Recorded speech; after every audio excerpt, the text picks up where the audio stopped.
Je suis l'Éternel ton Dieu, qui t'ai fait sortir du pays d'Égypte, de la maison de servitude.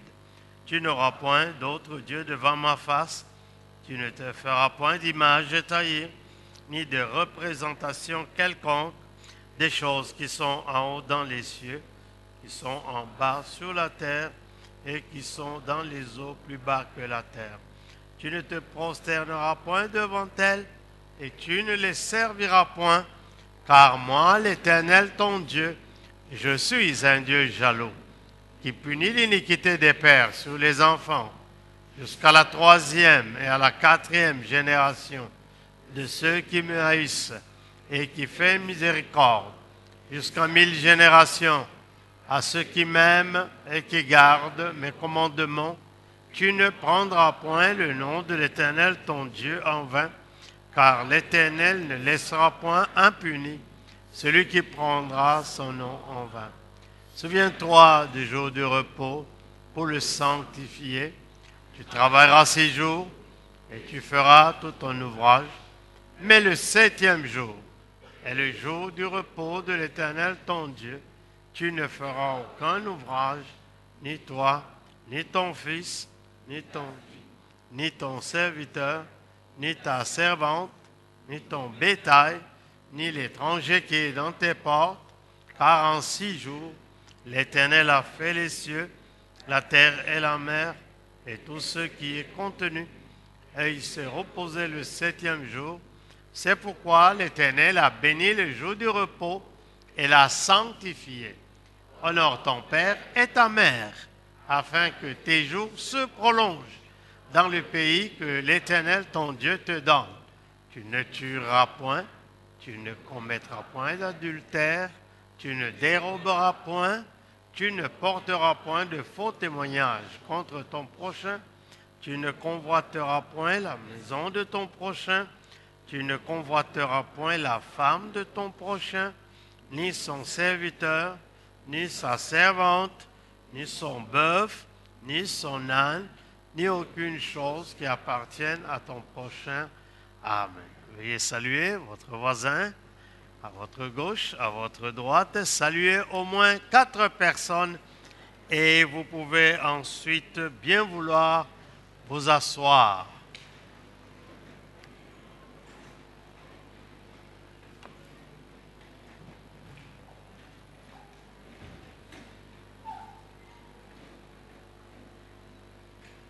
Bonjour à tous. Nous voulons aussi saluer tous ceux qui nous suivent en direct sur Internet.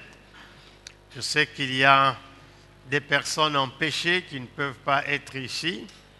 Eh bien, nous vous saluons de vous brancher sur le canal de la Nouvelle Jérusalem. Que Dieu vous bénisse. Nous apprécions la présence de chacun de vous dans ce service et nous croyons que le Dieu qui bénit la Nouvelle Jérusalem est aussi la source de votre bénédiction. Amen. Je vous invite à lire dans la première épître de Saint Paul aux Thessaloniciens, chapitre 5, versets 15 à 18. 1 Thessaloniciens, chapitre 5, versets 15 à 18. Nous lisons: Veillez à ce que personne ne rende à autrui le mal pour le mal, mais recherchez toujours le bien, soit entre vous, soit envers tous les hommes. Soyez toujours joyeux, priez sans cesse, exprimez votre reconnaissance en toutes circonstances, car c'est la volonté de Dieu pour vous en Jésus-Christ. Amen. Dans la traduction Louis II, le 18e verset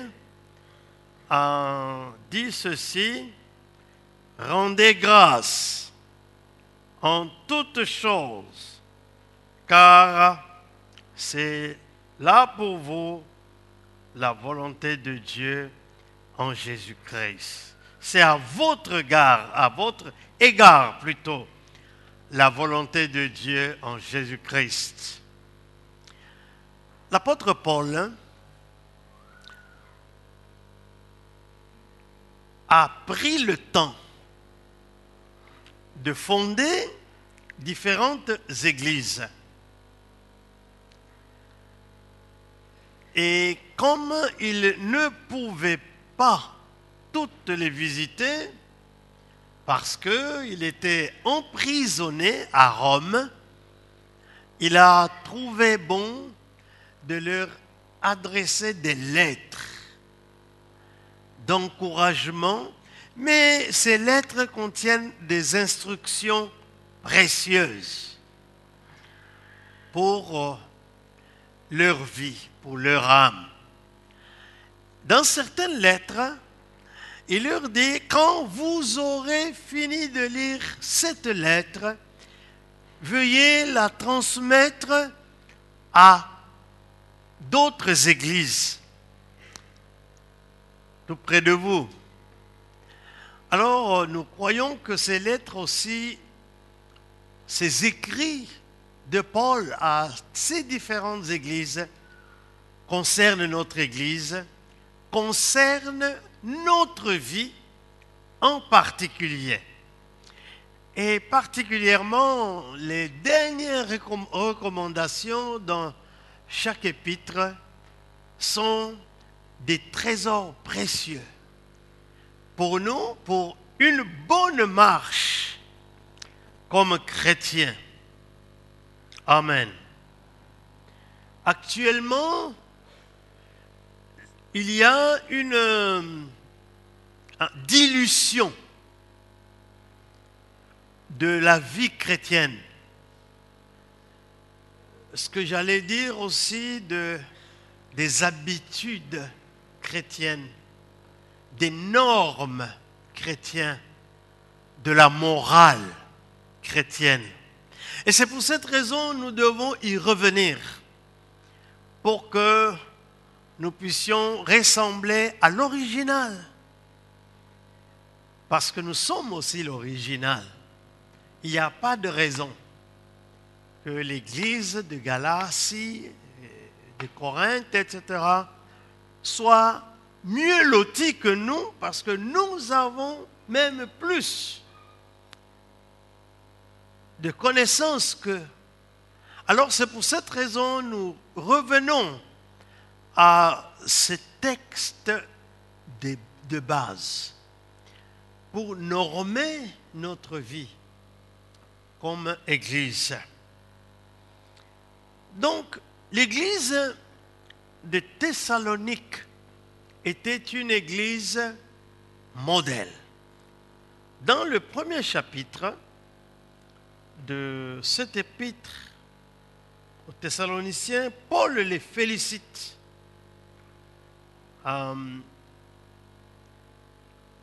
Verset 9, premier chapitre de l'épître aux Thessaloniciens, chapitre 1, verset 9. Paul dit, car on raconte à notre sujet quel accès nous avons eu auprès de vous et comment vous vous êtes convertis à Dieu en abandonnant les idoles pour servir le Dieu vivant et vrai et pour attendre des cieux son Fils qu'il a ressuscité des morts, Jésus, qui nous délivre de la colère à venir.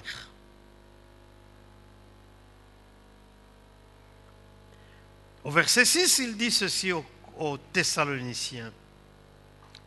Et vous-même, vous avez été mes imitateurs et ceux du Seigneur en recevant la parole au milieu de beaucoup d'afflictions ou de tribulations avec la joie du Saint-Esprit en sorte que vous êtes devenus un modèle pour tous les croyants de la Macédoine et de l'Achaïe.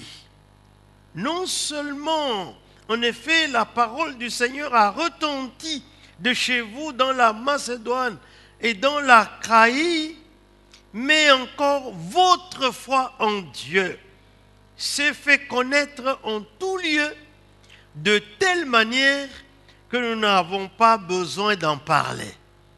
Et c'est en ce moment-là qu'il passe au verset 9. Qu'on raconte à votre sujet comment vous vous êtes convertis à Dieu en vous détournant des idoles pour servir le Dieu vivant et vrai et pour attendre des cieux son retour. La vraie conversion nous fait détourner de la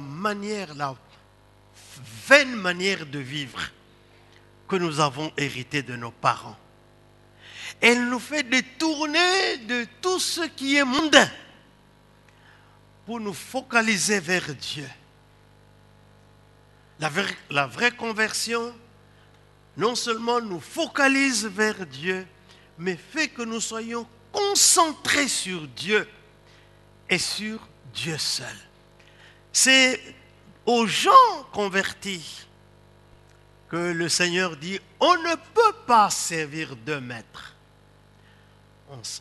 Soit on aimera l'un et on s'attachera à l'autre. On haïra l'un, etc., etc. Nous sommes le peuple qui s'est tourné vers Dieu.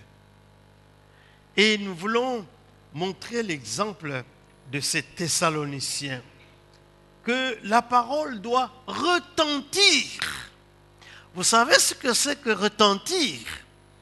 C'est-à-dire que la parole de Dieu doit commencer à parler très fort à partir de notre vie.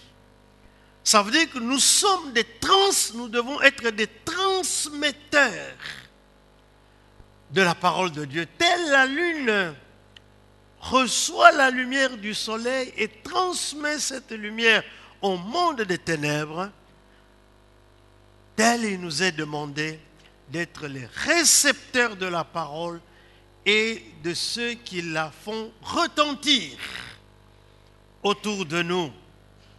Oh, j'aime cela. Alors, le premier avertissement que Paul adresse aux Thessaloniciens, au verset 15 que nous avons lu, il dit « Prenez garde ». Prenez garde veut dire « Faites attention ». C'est-à-dire, ouvrez tout grand vos oreilles et tout grand vos yeux.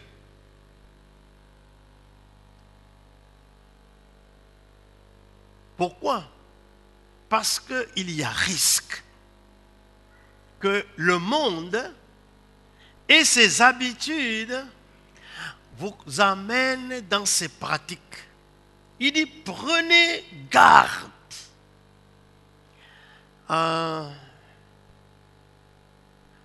Lorsque on dit à un soldat, garde à vous, il n'est pas distrait. C'est-à-dire, il veille. En d'autres termes, veillez, veillez, veillez. Prenez garde que personne ne rende à autrui le mal pour le mal.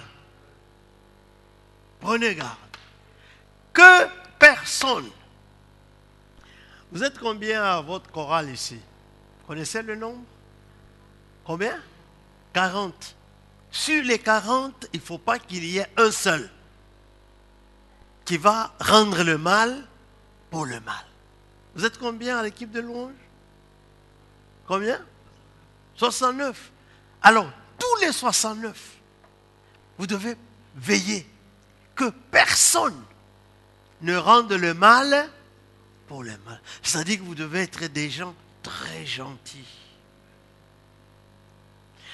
En d'autres termes, corrects. Dimanche passé, nous avons parlé de bien agir. Tout ce que vous faites, faites-le de bon cœur, comme pour le Seigneur et non pour les hommes. Dimanche avant, nous avons dit que votre parole soit remplie de grâce et assaisonnée de sel. Pas d'injures, pas de propos bizarres, équivoques, mais remplie de grâce, assaisonnée de sel. Alors aujourd'hui, on dit, prenez garde que personne ne rende à autrui le mal pour le mal. Nous ne devons pas être des gens qui cherchons à tout prix à nous venger. Mais il continue, mais recherchez toujours le bien, soit envers vous, soit envers tous. Alors, j'aime le mot qui est utilisé ici, rechercher. C'est pourquoi? C'est parce que notre être est un être pécheur. Combien de fois nous pensons au mal? Mais il dit, oubliez de penser au mal. Que tout ce qui est vrai, tout ce qui est honorable, tout ce qui est juste, tout ce qui est pur, tout ce qui est aimable, tout ce qui est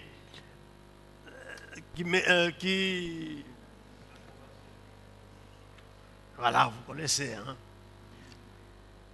Tout ce qui mérite l'approbation, ce qui est vertueux et digne de louange, soit l'objet de vos pensées. Ça veut dire que nous devons imbiber notre pensée de ces 7 choses. C'est ça la recherche de ce qui est bien. Il dit, recherchez le bien, parce que le bien n'habite pas en nous. Donc, c'est un exercice. C'est un exercice. Vous savez, quand le naturel ne sait pas faire la chose, alors on fait l'exercice. Lorsque j'étais professeur de karaté,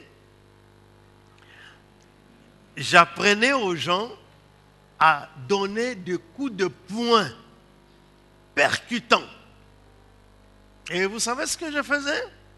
Dès que nous commençons l'entraînement, j'envoie tout le monde au mur où il y avait les makiwaras, c'est les trucs en plat. Donc, où tout le monde là-bas donnait 50 coups là-bas. Alors, les gens donnent 1, je compte 2, 3. Après, j'apprends aux gens à donner des coups de pied percutants. Il y a des mots japonais, le maigeri, c'est le coup de pied là. Le yokogeri, c'est le coup de pied qui vient latéralement. Et le mawashigeri, c'est le coup de pied latéral qui percute. Comment on arrivait à amener les gens naturels à faire, par exemple, un bon mawashi? Parce qu'un mawashi guéri, tu es là devant moi, tu ne sais pas que je vais te donner le coup de pied, je pose mon pied, je me tourne et je te tape là. Comment nous faisons ça? Eh bien, toujours au mur. Vous allez au mur. Deuxième chose, deuxième pas, soulevez. Vous soulevez votre jambe. Et puis tournez 45 degrés. Vous tournez 45 degrés. Allez, donnez le coup de pied en l'air. Et puis les gens donnent, remettent. Vous remettez. Après 2, 3, 4, 5 mois, les gens deviennent des bons karatékas. Et pour chaque exercice, c'est la même chose. On revient sur la même chose plusieurs fois jusqu'à ce qu'on maîtrise. Paul dit à Timothée, l'exercice physique est utile pour peu de choses. Mais tandis que l'exercice spirituel est utile pour beaucoup de choses. Comment nous allons commencer à penser le bien, pour faire le bien? Eh bien, c'est en exerçant notre pensée à faire le bien. Au départ, puisque nous sommes naturels, ça ne vient pas automatiquement. Mais nous devons y penser tout le temps, la nuit comme le jour. Quand nous dormons, quand nous sommes éveillés. Quand nous sommes à l'église ou quand nous sommes au travail. Nous pensons au bien. L'exercice spirituel est utile pour beaucoup de choses. Alors, c'est en faisant l'exercice que nous pouvons y parvenir. Au début, nous ne le ferons pas comme il faut, mais avec le temps, nous allons y réussir, nous allons y arriver. Alors, recherchez toujours le bien. Encore une fois, quand on dit rechercher, c'est-à-dire que le bien n'habite pas en nous. Je crois que c'est Paul qui dit ça aux Romains.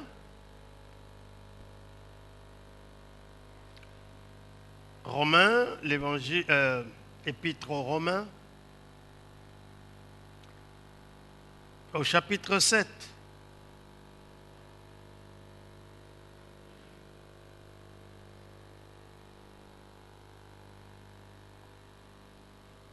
Il dit,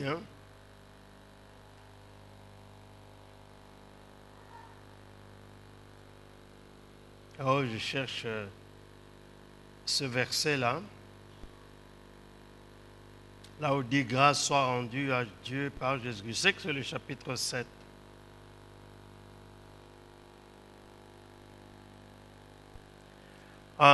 Verset 14, nous savons, Romains 7, 14, en effet, que la loi est spirituelle. Mais moi, je suis charnel, vendu au péché, car je ne sais pas ce que je fais, je ne fais point ce que je veux, et je fais ce que je hais.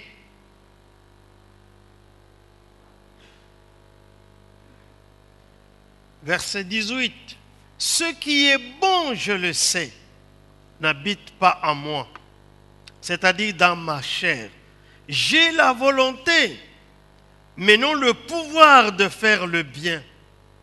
Car je ne fais pas le bien que je veux, et je fais le mal que je ne veux pas. Et si je fais ce que je ne fais pas, je ne veux pas, ce n'est pas moi qui le fais, c'est le péché qui habite en moi. Alors, au verset 24, il dit, misérable que je suis, qui me délivrera de ce corps de mort? Grâce soit rendue à Dieu par Jésus-Christ, notre Seigneur. Les commentateurs disent qu'au temps de l'Empire romain, la punition, le châtiment qu'on infligeait à un assassin, c'est de lui attacher le corps qu'il a tué, la personne qu'il a tuée, sur son corps. Il va se promener partout avec le corps de mort, jusqu'à ce que le corps commence à pourrir sur lui. Et quand le corps commence à pourrir sur lui, ça l'infecte jusqu'à ce que lui aussi meure. Mais c'est une mort lente. C'est pourquoi Paul dit, qui me délivrera du corps de ce mort? Alors Paul dit que le péché est attaché à nous comme le corps du mort. Où nous allons, il nous accompagne. Quand je veux faire le bien, il met le mal. Alors il dit, il y a un qui nous délivre, c'est Jésus-Christ. Grâce soit rendue à Dieu par Jésus-Christ. Or, Jésus-Christ, nous savons, c'est la parole de Dieu. C'est quand nous commençons à boire, à manger, à méditer la parole, que nos pensées vont commencer petit à petit à changer. Quand nous allons commencer à exercer la puissance de la parole dans le tréfonds de nous-mêmes, alors les choses vont commencer à changer. Petit à petit, au lieu de faire le mal, nous ferons le bien. Vous savez, souvent nous chrétiens, nous pensons que les choses spirituelles, dès que tu acceptes Jésus comme Sauveur et Seigneur, et directement, ça arrive tout bonnement. Non, il y a des exercices qu'il faut faire. Il y a la discipline qu'il faut se faire. Il y a une rigueur qu'il faut avoir dans sa vie pour que notre vie chrétienne soit réelle et se manifeste. Il dit, recherchez le bien. Recherchez à faire le bien.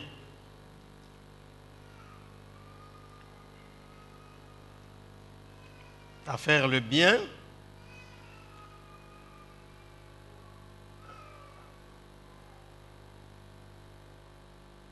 Toujours le bien, soit entre vous, soit envers tous. Le bien ne doit pas s'arrêter seulement entre nous. Frères, bonjour. Mais ceux qui ne sont pas des frères, qui ne viennent pas dans ton église, comment tu te comportes vis-à-vis d'eux? Avec les païens, tu es païen. Non, il dit, non seulement envers vous de l'église, mais aussi envers tous. Et c'est ça que nous allons être reconnus comme enfants de Dieu. Donc je disais que le verset 15 de 1 Thessaloniciens 5, il exprime deux sentiments opposés. Premièrement, ne pas rendre à autrui le mal pour le mal. Le deuxième sentiment qui est opposé à celui-là, c'est rechercher toujours le bien, soit envers tous, soit envers vous, entre vous.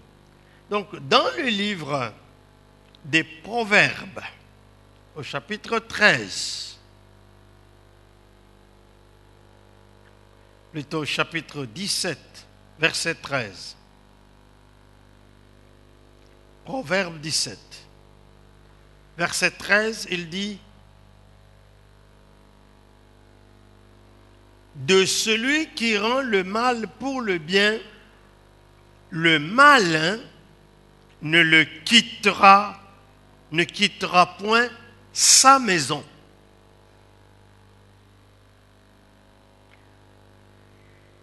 Si nous rendons le mal pour le bien, il dit, le mal ne quittera pas notre maison. Proverbe chapitre 20, verset 22, ne dis pas, je rendrai le mal.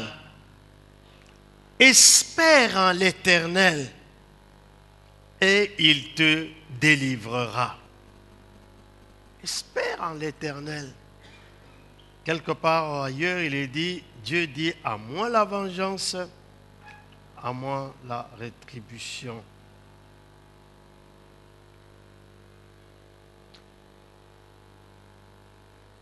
Alors, dans Matthieu chapitre 5,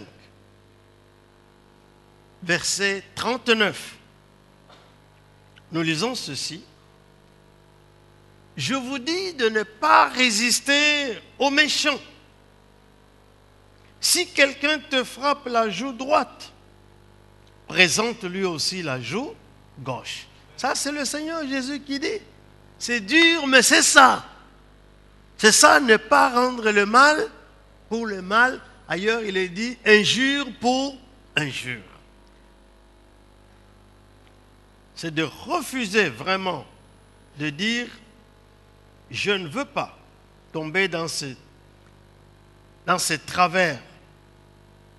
Matthieu 5, 44.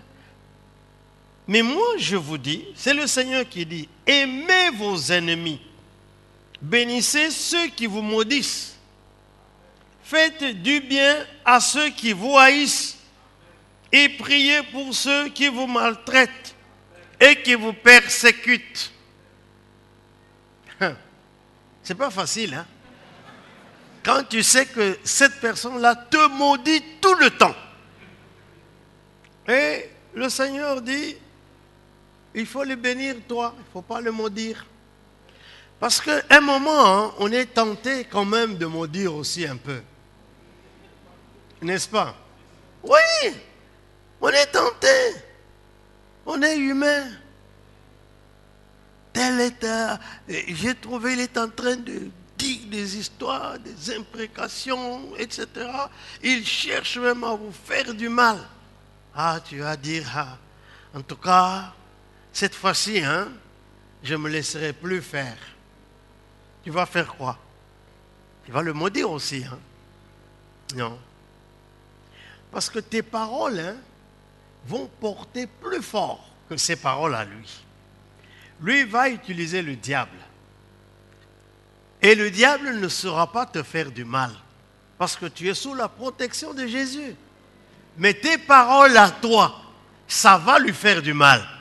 Parce que le diable ne sait pas protéger. Alors, faisons attention. Il dit, faites du bien à ceux qui vous haïssent. Vous connaissez combien de gens vous haïssent? Ah, il y en a que nous connaissons. Avec eux et nous, ce n'est pas le grand amour. Hein?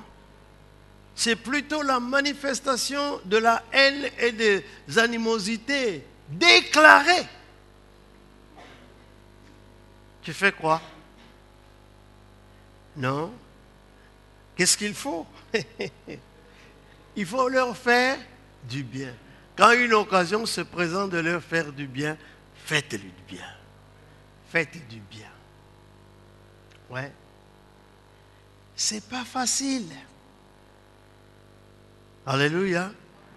Être chrétien, ce n'est pas facile. Je crois que c'est les Beatles qui étaient ces 4 garçons de Liverpool, en Angleterre, qui ont chanté « It is not easy, Christ ». C'est pas facile, Christ. Oui, c'est vrai. C'est pas facile. La religion ne parle que des promesses, des bénédictions. Non, non, non. Il y a l'autre médaille.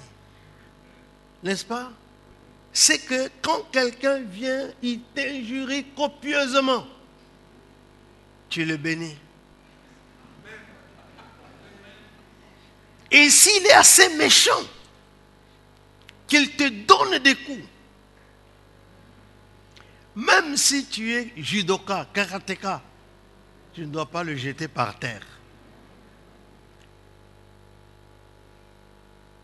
Est-ce que c'est facile? Quand tu sais que X, Y, Z tiennent des réunions contre toi, jeune fille, le jour que tu trouves quelqu'un pour te fiancer, les gens de ta chorale se réunissent, commencent, décident d'aller détruire tes fiançailles. Allez chez ton fiancé là et commencer à lui dire des mauvaises choses de toi. Et puis, soit tu apprends cela ou bien tu les découvres. Tu fais quoi? Mais tu les hais.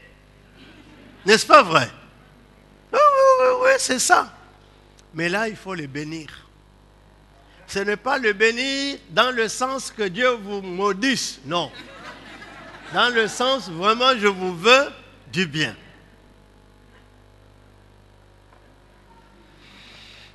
Recherchez à faire le bien. Faire le bien.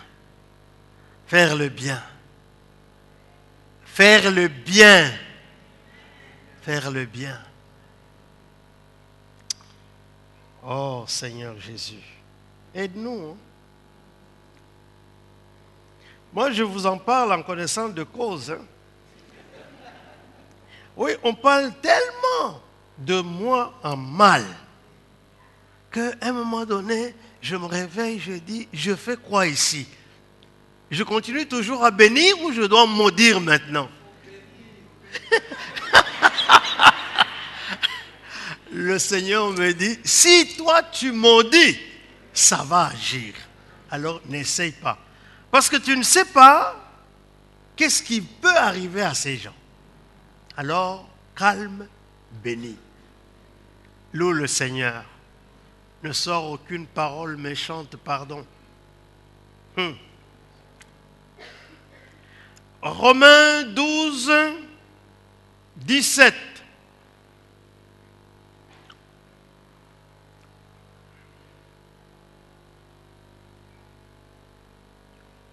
Romains chapitre 12, verset 17. Ne rendez à personne le mal pour le mal. Recherchez ce qui est bien devant tous les hommes. En fait, c'est 17 à 21. Romains 12, verset 17 à 21. Ne rendez à personne le mal pour le mal. Recherchez ce qui est bien devant tous les hommes. Come on. C'est pas facile. Mais c'est ça qu'on nous appelle à être et à faire. S'il est possible, verset 18, autant que cela dépend de vous, soyez en paix avec tous les hommes. Même les méchants, oui, même les méchants. Même ceux qui nous injurient, oui, même ceux qui nous injurient. Même ceux qui nous haïssent, oui. Parce que cela dépend de qui? De nous. Autant que cela dépend de vous. Autant que cela dépend de vous. Quel est cet évangile où on nous prêche ces derniers temps? Oh, les sorciers, il faut les chasser, il faut ouvrir les trous, les enterrer là-bas spirituellement. Quelqu'un m'a dit, nous passons des heures à enterrer les gens qui nous font du mal. Seigneur, je creuse une tombe, je mets tous les sorciers dedans, je les lie depuis la tête jusqu'aux pieds, etc. Mais c'est quelle religion ça? C'est pas la religion chrétienne, hein? Ah non, c'est de la fausseté, c'est du mensonge. Autant que cela dépend dis de moi. On te dit que non. La dame là, dans ta famille, hein, c'est elle qui t'ensorcelle. Les Africains passent vite aux conclusions. Comme si toute maladie est d'origine de sorcellerie. Oh, tu n'as pas des enfants. Mais c'est ta tante là. L'oncle voulait manger aussi ta dot, n'a pas, on ne lui a pas donné, alors c'est lui. Et alors tu fais quoi avec cet oncle-là? Il faut le bénir. Amen, amen. Cela dépend de toi. Ça ne dépend pas de lui. Autant que cela dépend de vous. Verset 19. Ne vous vengez point vous-même, bien-aimés, mais laissez agir la colère. Il y a une note qui dit la colère de Dieu. Ce n'est pas votre colère. Parce que tu peux lire, il dit, non mais la Bible dit il faut laisser agir la colère. Agir la colère, c'est aller donner des coups. N'est-ce pas? C'est de prendre aussi une arme. Non, c'est laisser agir la colère de Dieu. La colère de Dieu. C'est-à-dire laisser la possibilité à Dieu de vous défendre. Au début de notre ministère, il y a un prédicateur français qui était venu ici, qui nous disait, ma femme et moi, si vous décidez de vous défendre, alors vous avez quitté la main du berger. Laissez le berger, restez dans la bergerie. Dans la bergerie, le berger lui-même vous défendra. Laissez agir la colère de Dieu.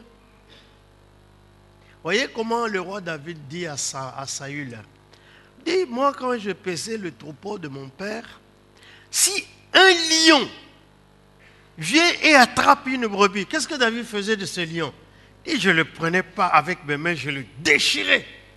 Et un ours, je le prenais aussi, je le déchirais. Si un homme, pour sauver les quelques brebis de son père, déchirait le lion et l'ours, qu'en est-il du Seigneur Jésus? Il est écrit dans Jean chapitre 10, « Je suis le bon berger donne sa vie pour le brebis. » Il est notre bon berger. Il dit, « Je ne suis pas un mercenaire. Laisse que le bon berger te protège, te défende. » Donc ne vous vengez point vous-même, bien-aimés, mais laissez agir la colère, car il est écrit, « À moi la vengeance, à moi la rétribution, dit le Seigneur. » Mais si ton ennemi a faim, donne-lui à manger. S'il a soif, donne-lui à boire. Car en agissant ainsi, tu amasses des charbons ardents sur sa tête. Ne te laisse pas vaincre par le mal, mais surmonte le mal par le bien. Ne te laisse pas vaincre par le mal. Ah, ça c'est mon ennemi. Donc c'est l'occasion rêvée. Je vais chercher un petit poison là. Comme il a soif. Je vais glisser quelque chose, il va mourir. Non. Donne-lui à boire correctement, purement. Sers-le à manger très bien. Ne l'empoisonne pas. Actuellement en Afrique, ça devient un problème. On s'empoisonne même dans les églises. Les pasteurs tuent les fidèles se tuent entre eux, les fidèles tuent les pasteurs tuent les fidèles. Où nous allons, frère? Nous allons où? Quel évangile? Nous lisons quoi dans nos méditations personnelles? Nous n'attendons que des bénédictions, la prospérité. Nous n'attendons que quoi? Frère, nous sommes dans une année de multiplication. N'attendons pas seulement la multiplication. Oh Seigneur, nous voulons la multiplication. Non, non, non, non. Je veux d'abord vaincre le mal par le bien. Je veux faire le bien dans cette année de multiplication. Je refuse de faire du mal à qui que ce soit, quelles que soient ses intentions envers moi.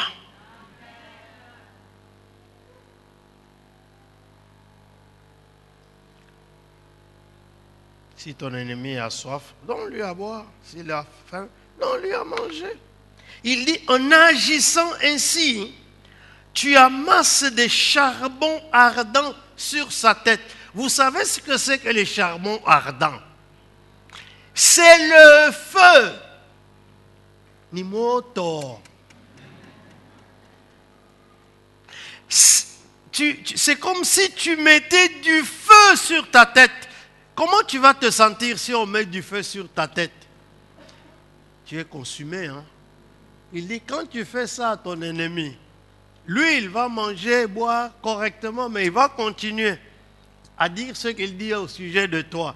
Mais toi, tu sais ce que tu as fait. Tu as mis du feu sur sa tête. S'il ne change pas, il aura des problèmes. Pas envers toi, avec son Dieu.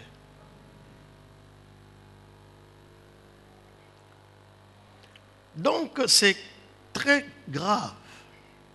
Nous continuons. Donc, nous avons dit que personne ne rende à autrui le mal pour le mal.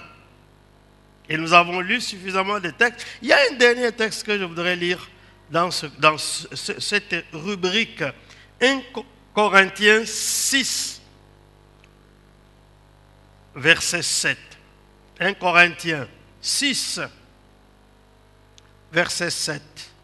Nous lisons ceci. C'est déjà certes un défaut chez vous que d'avoir des procès les uns avec les autres. Pourquoi ne souffrez-vous pas plutôt quelques injustices? Pourquoi ne vous laissez pas plutôt dépouiller? En fait, les Corinthiens, c'était une bonne église pentecôtiste. Ils parlaient en langue, il y avait des prophéties, il y avait des interprétations, des visions. Une église pentecôtiste idéale.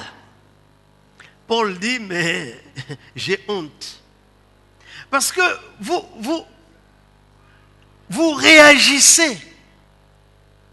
Dès qu'il y a un problème, vous allez en justice vous plaindre. Alors, une fois quelqu'un m'avait vraiment menacé de mort. Je suis allé à la police et j'ai porté plainte contre X parce que je ne savais pas qui c'était. C'était un message sur mon répondeur. Alors, les policiers sont allés rechercher partout. D'après ce qu'ils m'ont dit, ils l'ont trouvé dans la région de Liège. Entre-temps, ils sont venus. C'était dans une réunion pour me demander pardon. Nous avons appris que tu nous as porté. Ce n'est pas des chrétiens en justice. On est venu te demander pardon. Toi, tu es notre papa. Je suis allé à la police. J'ai dit, voilà, je viens retirer ma plainte. Les policiers étaient fâchés. Ils disent, vous ne savez pas quelle peine tu nous as donnée?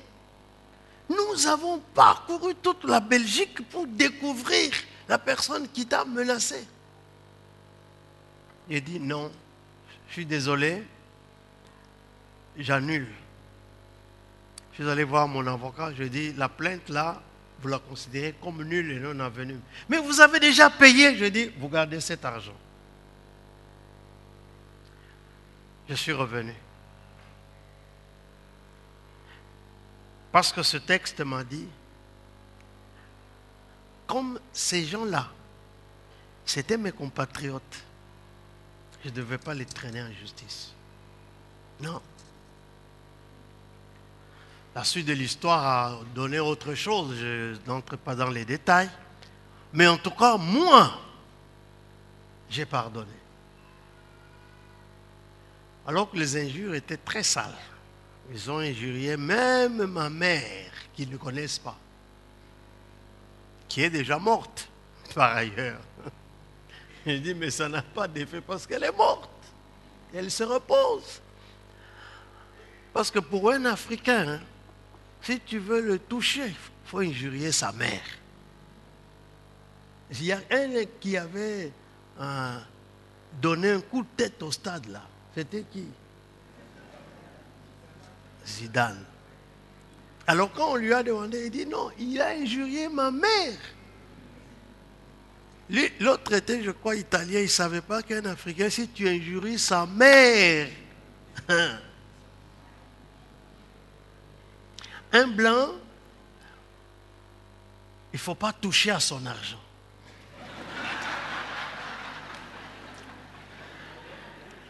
Tu touches à son argent, tu es parti.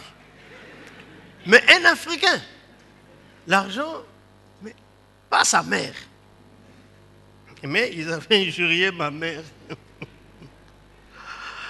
Alléluia.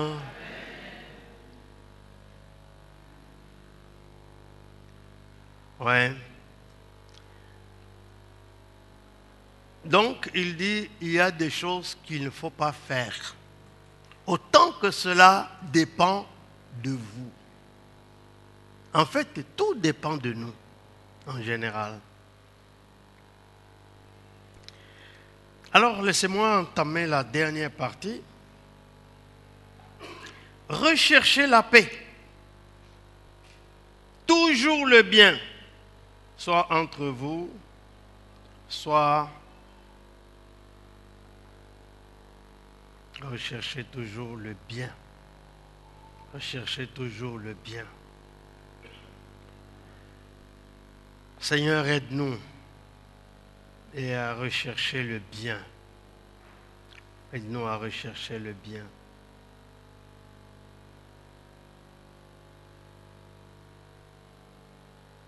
Romains 12, 17, j'avais déjà lu ça, mais je le relis.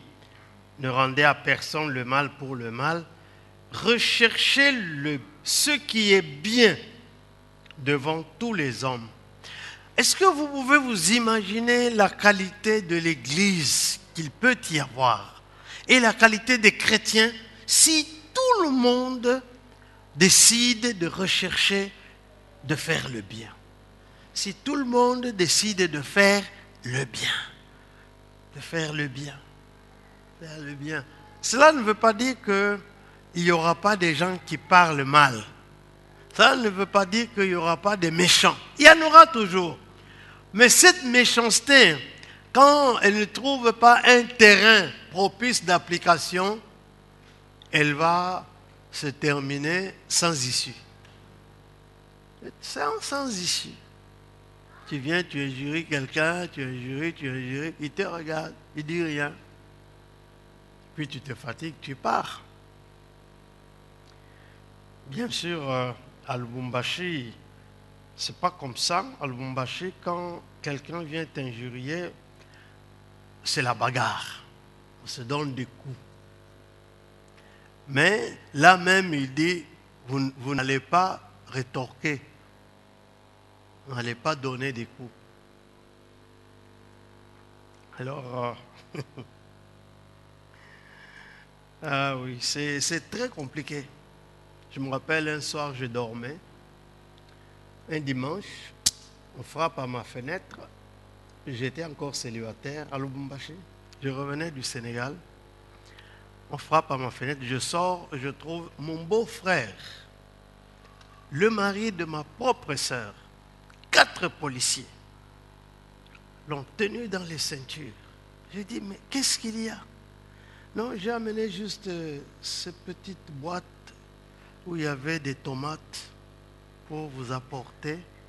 Et c'est ça qu'ils veulent prendre. J'ai dit, vous n'allez pas prendre ça. Ils ont dit, toi tu parles? J'ai dit, oui, oui, oui. Alors, un m'a donné un coup de crosse ici. Mais il ne savait pas que j'étais karatéka. J'ai sauté et j'ai commencé à les taper. J'ai maîtrisé 2. Les autres ont fui et puis j'ai reconnu un voisin. Je lui dis, toi, je ne te touche pas. Tu es déjà un homme mort. Fais tes adieux à ta famille. Alors, je suis allé. Le commissaire de police a fouillé dans mes poches. Il a trouvé ma carte consulaire, ma carte d'étudiant. Il dit, ah, tu n'es donc pas ce bandit?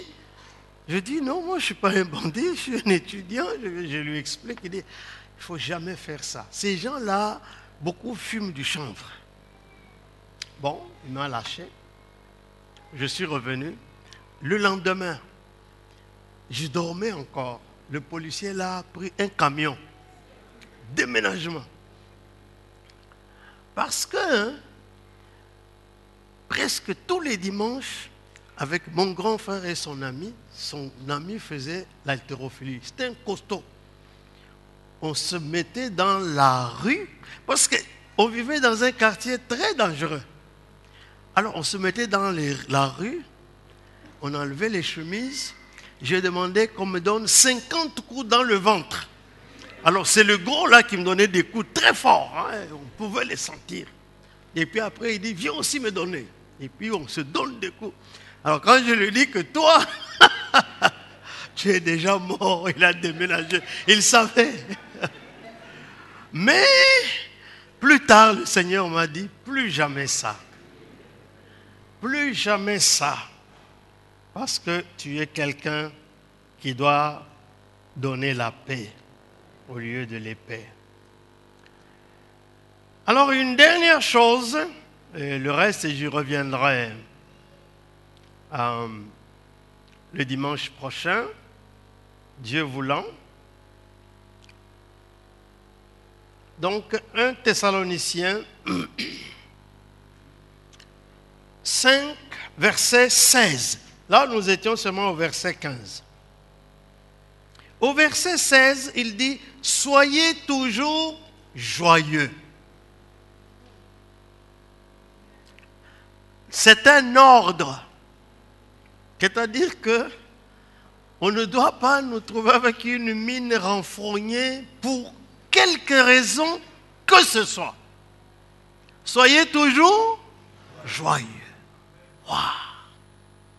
Même quand tu échoues ta session, oui, même quand tu échoues ta session,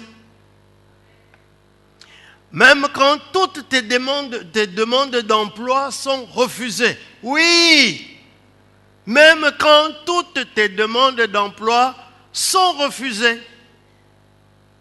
Mon frère, même quand toutes les filles t'ont refusé en mariage et que même elles t'ont mis dans une chanson. Oui. Mais ça se passe ici, hein? Ah oui.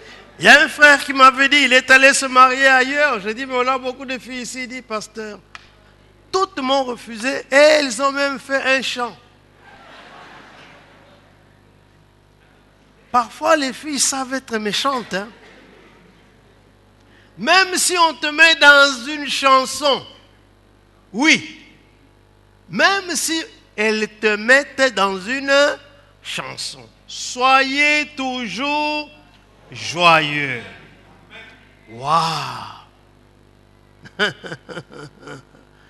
Ah! 2 Corinthiens chapitre 6, verset 10. Soyez toujours joyeux. 2 Corinthiens chapitre 6, verset 10, nous lisons, c'est Paul qui donne son témoignage. Il dit, on nous regarde comme attristés et nous sommes toujours joyeux, comme pauvres et nous enrichissons plusieurs, comme n'ayant rien et nous possédons toutes choses. Les gens pensent que nous sommes tristes. On nous considère comme tristes.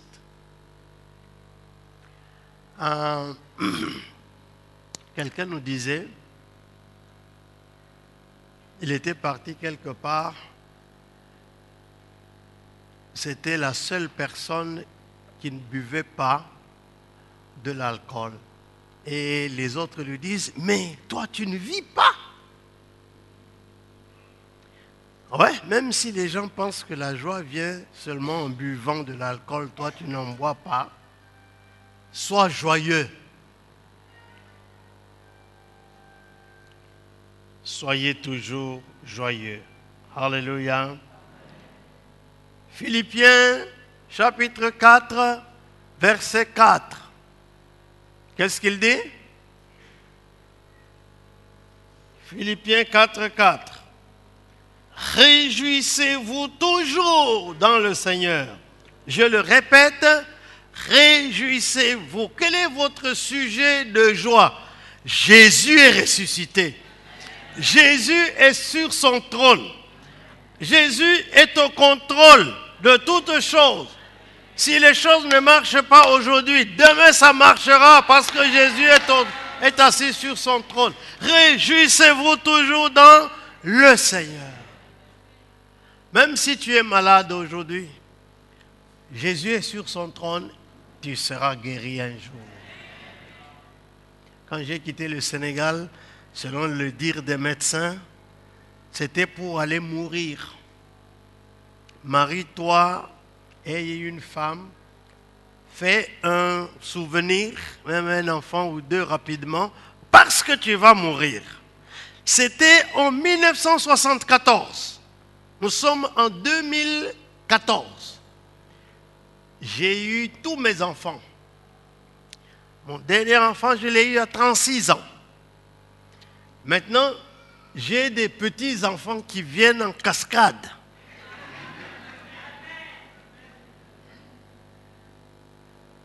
Mais comment? Mais parce que Jésus est sur son trône. Il m'a guéri. Il m'a guéri. ce qu'il a fait pour moi, il va le faire pour toi. Même quand tu n'as plus rien, tu n'as pas d'argent. Comme certains disent, je tire le diable par la queue. Comme si le diable en avait une. Non, réjouissez-vous toujours. Dans quoi? Dans le Seigneur. Et il dit, je le répète, réjouissez-vous, soyez toujours joyeux. Matthieu 5, 12. Réjouissez-vous et soyez dans l'allégresse, parce que votre récompense sera grande dans les cieux, car c'est ainsi qu'on a persécuté les prophètes qui ont été avant vous. C'est pas facile. Quand rien ne marche, on vous coupe le courant, on vous coupe le chauffage en hiver, on vous coupe tout, et puis vous continuez à vous réjouir, à chanter des cantiques, à danser, à continuer à faire votre ministère comme si de rien n'était. Les gens vont dire, mais ça ne va pas. Si, ça va. N'est-ce pas? Tout va bien pour moi. Il y a un chant que nous chantons comme ça, non? Tout va bien pour moi. Tout va bien pour moi. Ce n'est pas que les choses comme ça marche bien. Non, c'est parce que Jésus est assis sur son trône. Un jour, il va siffler la fin de la récréation. Luc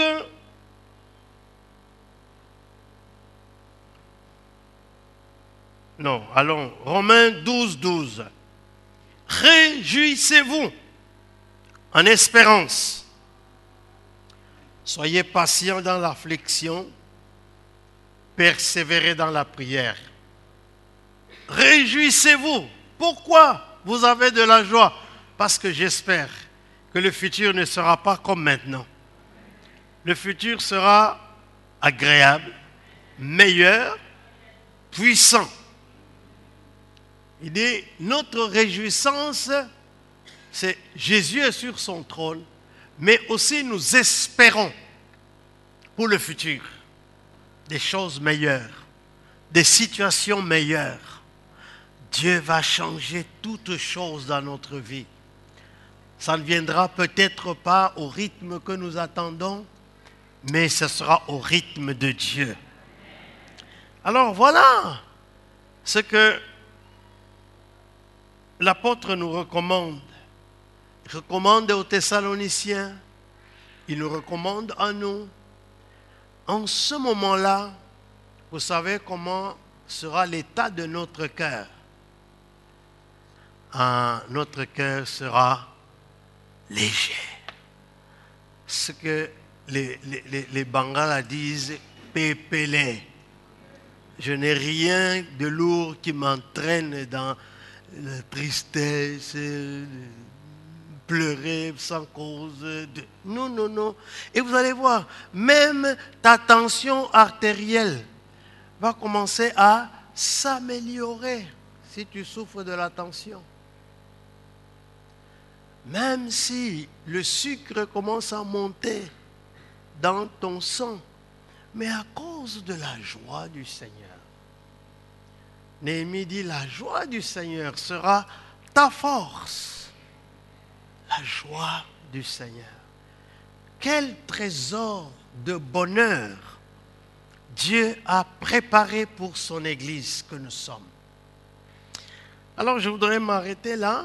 Je vais continuer le verset 17 et 18. Dimanche prochain, Dieu voulant, et nous allons terminer ce texte de Thessaloniciens pour voir que la multiplication vient nous apporter l'air. On va bien respirer. Alléluia. Y a-t-il quelque chose qui manque à votre vie? Espère. Réjouis-toi. Bénis le Seigneur.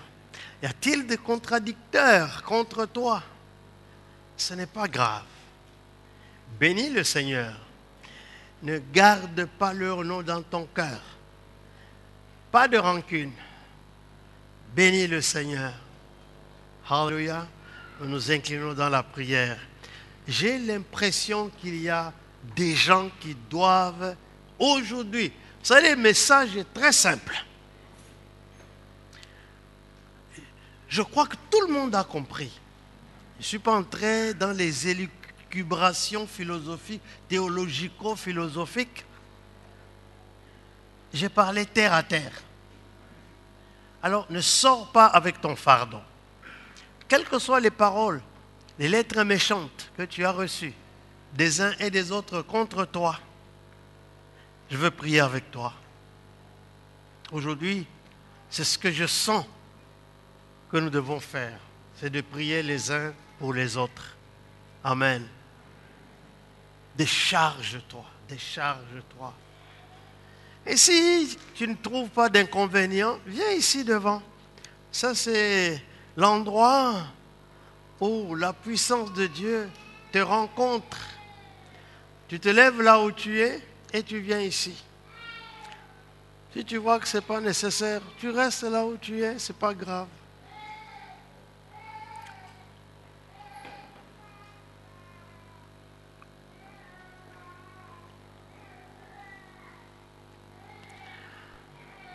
Si tu veux te décharger, viens ici. Il dit, déchargez-vous sur lui de tous vos fardeaux, car lui-même, il prend soin de vous. Nous avons un Dieu qui sait prendre soin de nous. N'hésite pas, viens. C'est un geste simple, mais qui pourra donner probablement la paix véritable et renouveler les sentiments de joie dans ton cœur.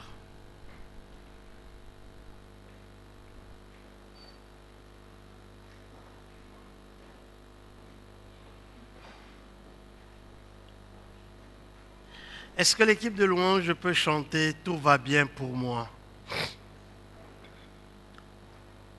Venez, venez, venez.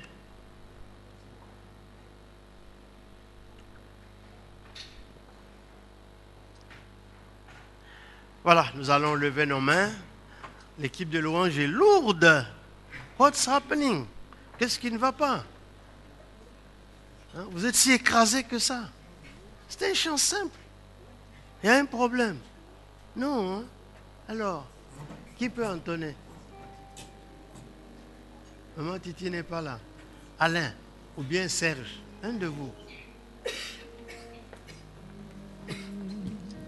Tout va bien pour moi. Tout va bien pour moi. Alléluia. Tu es sur son trône. Tout va bien pour moi. Tout va bien pour moi. Tout va bien pour moi. Ah, tout va bien. Tout va bien pour moi. Tout va bien pour moi. Car Jésus est sur son trône. Tout va bien pour moi. Tout va bien pour moi. Tout va bien pour moi. Oh oui, tout va bien. Tout va bien pour moi. Tout va Tout va bien bien. pour moi. Car Jésus est sur son trône. Tout va bien pour moi. Tout va bien pour moi. Tout va bien pour moi. Oh oui, tout va bien. Tout va bien pour moi. Yeah, tout va bien. Tout va bien pour moi. Car Jésus est sur son trône. Tout va bien pour moi. Tout va bien pour moi. Tout va bien pour moi.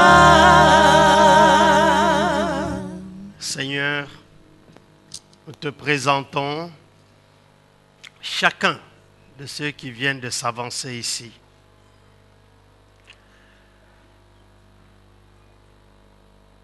nous avons bien entendu le message, mais nous refusons d'avoir ce cœur lourd qui peut nous amener à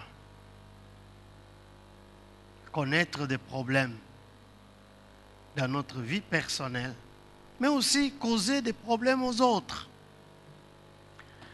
Chacun est venu pour se décharger sur toi de tous ses fardeaux. Selon qu'il est écrit, déchargez-vous sur lui de tous vos fardeaux, car lui-même prend soin de vous. Tu es un Dieu responsable. Tu es un Père responsable. Tu sais prendre soin de nous. T'occuper totalement de nous. Nous ne sommes pas des laissés pour compte. Nous ne sommes pas des abandonnés à notre triste sort. Nous avons la foi en toi. Nous avons la foi en ta parole. Nous avons la foi dans tes actions. Seigneur, il n'y a personne qui soit venu chez toi et qui est parti tel qu'il était. C'est toi qui dis dans Matthieu 11, 25, « Venez à moi, vous tous qui êtes fatigués et chargés, et je vous donnerai du repos. Prenez mon joug sur vous et recevez mes instructions, car mon joug est facile et mon fardeau léger, et vous trouverez le repos de vos âmes. » Nous sommes venus chacun pour prendre ton joug, pour nous attacher à ta parole, pour nous attacher à ce que tu as écrit, à ce que tu nous recommandes comme qualité de vie, comme manière d'être. Seigneur, c'est un joug. Ça veut dire que nous avons signé un contrat d'amitié, de collaboration et de marche et de vie avec toi. Alors en retour, tu nous donnes le repos. Je prie pour le repos du cœur. Je prie pour le repos de pensée. Je prie pour le repos de sentiments. Au nom de Jésus, Satan, tu dois sortir avec tes mauvaises suggestions dans les esprits, dans les cœurs, dans les pensées des uns et des autres. Satan, tu dois sortir, esprit diabolique.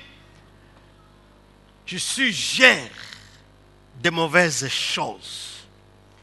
Nous te menaçons. Nous te démasquons au nom de Jésus. Saint-Esprit de Dieu, je te prie d'entrer maintenant dans les cœurs et de donner la paix et de donner la joie et de donner le bien, la recherche de faire le bien. Au nom de Jésus, te bénissons Seigneur. Nous te bénissons Seigneur. Nous te bénissons Seigneur. Alléluia. Merci Seigneur.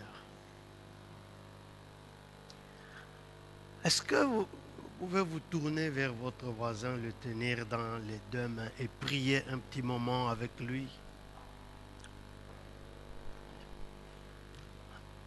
Vous aussi dans la salle, si vous pouvez faire la même chose, tourne-toi vers ton voisin, tiens-le dans la main, ta voisine, et priez ensemble.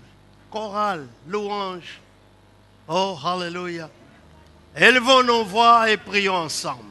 Père Céleste, au nom de Jésus, Riba Babaïda, Shandavaikai, Ira Babaïda Sinastai, Marababababa, Seigneur, oh Dieu, Seigneur, Riba Baïda Shina, Marabaïdo Sikamaido Sona, Manda Sandaba, Riba Baba, Seigneur, que tu décharges, que tu décharges. Que tu décharges. Oh, alléluia. Marababaïdi Sika. Marabaïdo Shondabaikai. Marabaïdi Siri Distona. Karabababaïdo Shala. Manda Siri Distora. Gloire à toi, Seigneur. Gloire à toi, Seigneur. Gloire à toi, Seigneur. Gloire à toi, Seigneur. Merci de siéger sur ton trône. Merci de régner dans nos cœurs. Oh, Rabababa de Sheka. Mandarababa de Sora. Rabababa de Sora. Marabai de Sheka Barabo de Seka. Mirababa de Shindarabai de Sona. Viens régner, Seigneur. Viens régner dans nos cœurs. Viens régner, Saint-Esprit. Viens régner dans nos cœurs. Viens régner, Saint-Esprit. Ribababa de Shandabai Kai. Irabo de Shikamai. Marababa. Mandasai. Marabai de Shoka. Hallelujah.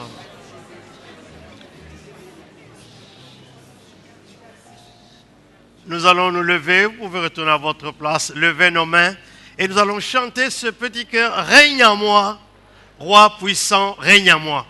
Maîtrise mon cœur. Viens régner, Seigneur, et que ta volonté soit faite en moi. On peut nous projeter ça? Règne en moi, roi puissant, règne en moi.